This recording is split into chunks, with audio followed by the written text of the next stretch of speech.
All right. I am joined by Sarah Dandashy, travel expert with Ask A Concierge, coming to us from, you're in Los Angeles, right? I am. I'm based in Los Angeles. Well, how are you? Doing well. Doing well. It's been a whirlwind couple of weeks, but it's nice to be back home. And there's also a little bit of me that's also kind of like, whoa, how have I been traveling right now? But I have been. So So you it's been have been traveling. How was your experience? great. So honestly, out of the past 5 weeks, four of them have been on the road. So, whew, we're good. So you're back to normal. Yeah, well, obviously. Yeah, I mean, it's been interesting, you know. I mean, yes, relative kind of back to normal as far as there is work that's coming in, but it's also, the travel experience is different, and you have to have not only is it certain precautions, but there's also optics. And especially when you are talking about travel and you're showcasing it and you're trying to educate people, you just have to be very mindful, what you're sharing and how you're sharing. Not to say that I'm doing anything that I shouldn't be doing, but it's just that you're being sensitive to the current situation. Were you staying in hotels or Yes. Airbnb? Okay. Yes. No. How were your hotel experiences? Great. Great. I've actually since last year, my goodness, I've probably stayed in like six hotels since July. So I've been in a good number of hotels. I mean, not a huge number, but I've definitely had my fair share of hotels, both in the US as well as in Europe and then in Mexico as well. And So, the experience is indicative of what it ought to be given the circumstances? honestly, I've been just very impressed with what the hotels have done. They're definitely, look, we all know this. I mean, the hotel industry has been so significantly impacted. I mean, the travel industry at large, as well as many other industries. But, when you have an industry that's been so impacted, their number one priority is going to be the safety of the guests, and so they've all stepped up to the plate. Then it ends up just being, what's going on as far as like, where are we in the timeline of the pandemic? How comfortable do people feel traveling?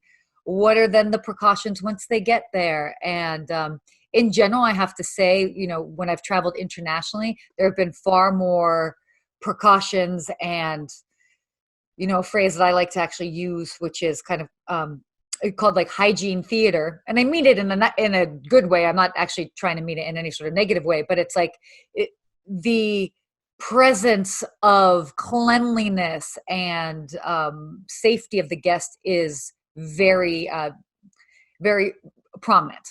So, So, yeah. so tell us about your work with Yeah. hotels. I mean, how do you work with hotels?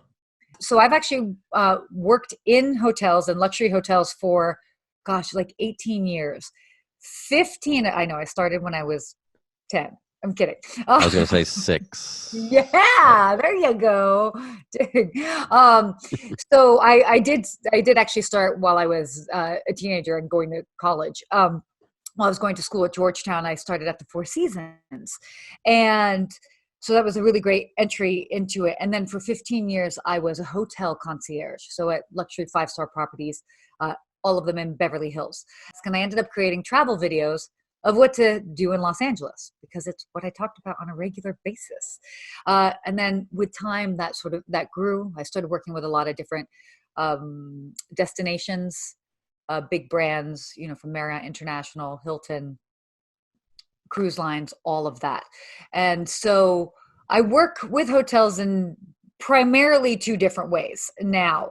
One is the social media aspect because I have built up a decent social media following. So one could argue that it is this travel influencer side of things. But also, when it comes to creating that sort of content, it is very much through the eyes and lens of, it's a hotelier. I get how hotels work. I understand it and very much am the champion for those local heroes in those destinations.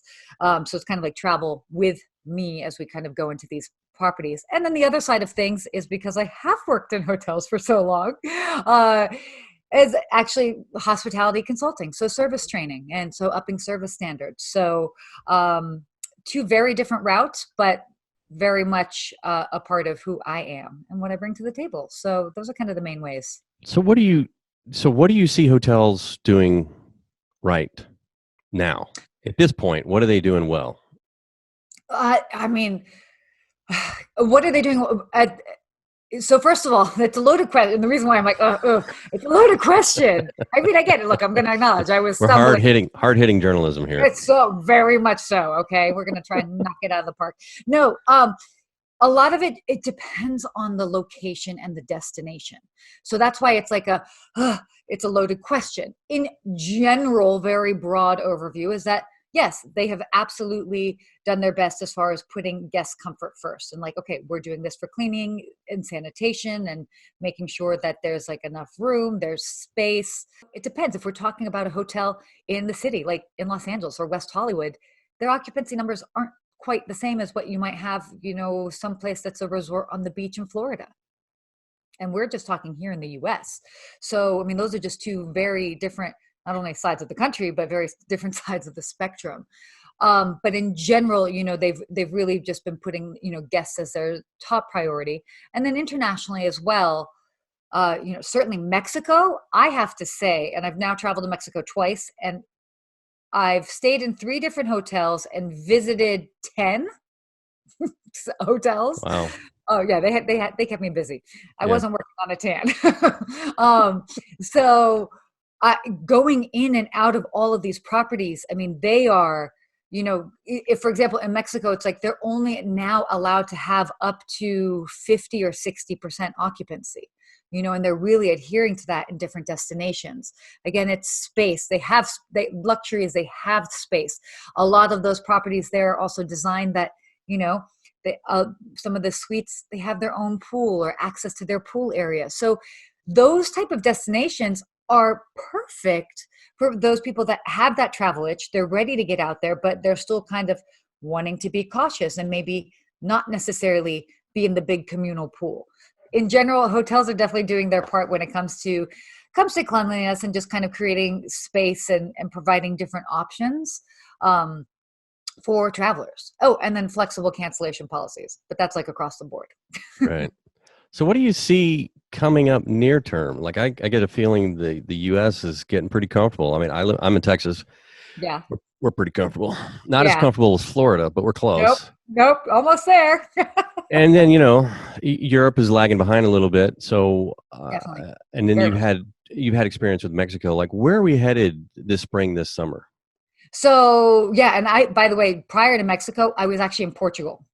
And I had the opportunity to work with a hotel there, and they were on strict lockdown. Like Yeah, I was living in a closed hotel for 2.5 weeks, yeah, and the only thing open was like the grocery store and the pharmacy. So that is certainly a very different experience. Now, here's the thing: across the board, people are ready. They're definitely ready to get out of this. A lot of this, and actually, even just prior to me hopping on here, was watching on Bloomberg because that makes me sound so smart. The CEO of Booking.com was talking about, how there is very much a direct correlation with how well a country or government is doing in rolling out the vaccine and how confident travelers are in booking future trips.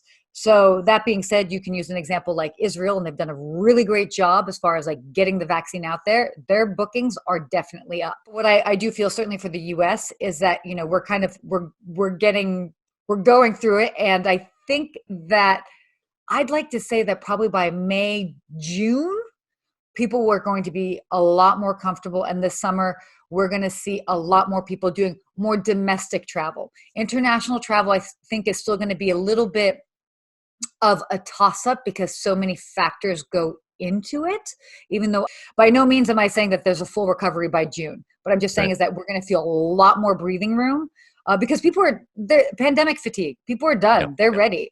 I do feel like this summer we're still going to see a lot of road trips, a lot of domestic travel, especially because it's so easy. You don't have to get COVID tests to travel domestically.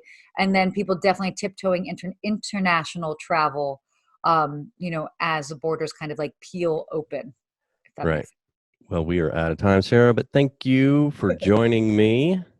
course. You Thank you bet. so much for having me. Oh, yeah, you bet. Bye bye. Bye.